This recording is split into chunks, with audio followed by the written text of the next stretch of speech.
Good morning, lovely people on the YouTube. I'm the Budget Guitarist.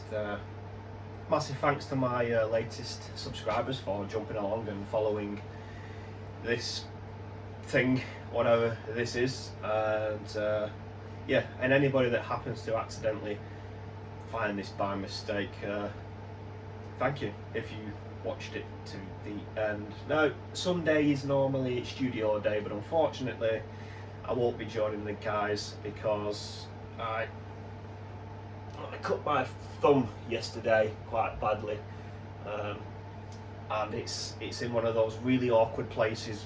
So it's cut here, right along the knuckle thing. All the skin sort of cut there and then flapped backwards. It was disgusting, but because it's on the knuckle, the slightest movement causes it to open again. So and the sort of way I play is I sort of stole the Hendrix Stevie Ray thing with the thumb over the top of the neck.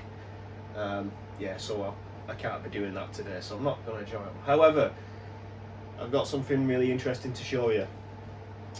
This thing here. This is the Boss ME-5 multi-effects pedal.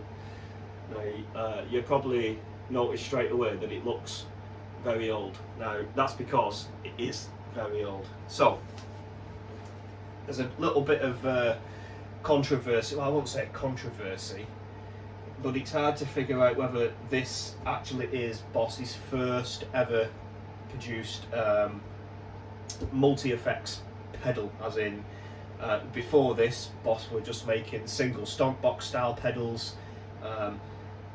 This, I think, is Boss's first multi-effects pedals. So we've got the ME-5 and also the ME-5B, ME-5 Bravo. Now, there's a lovely guy on the YouTube that was talking about this particular effects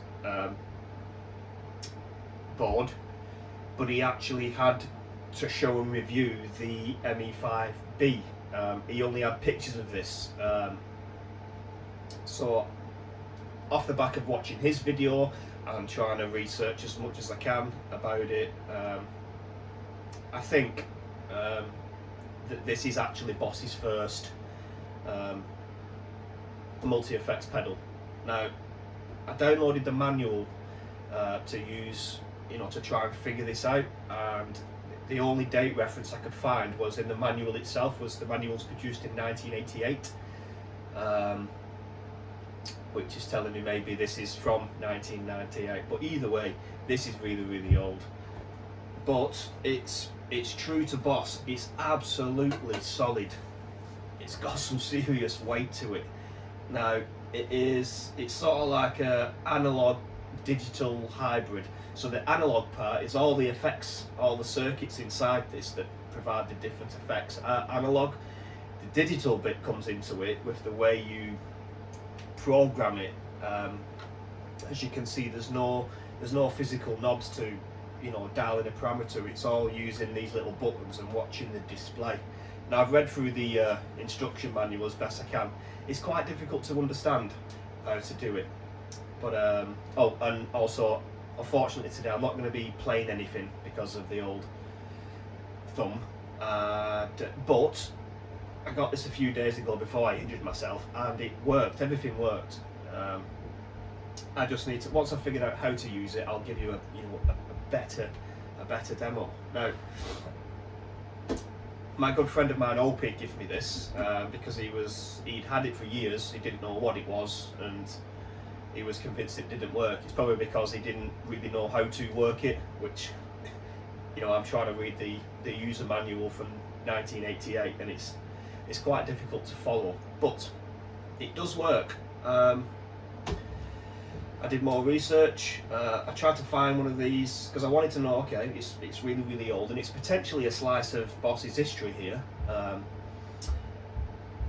So I did research. I wanted to see, how much, what's this thing worth? The only ones I could find were on Reverb.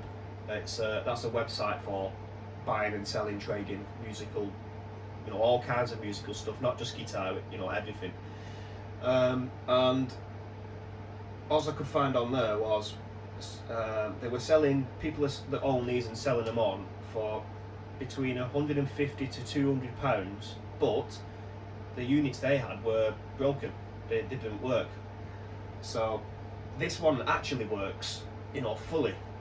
All the lights come on. I flick through the different stock boxes, had it, you know, just to try see, yeah, the compressor works, yeah, I can hear this working, I can hear this working, and so on and so on. But this is fully working.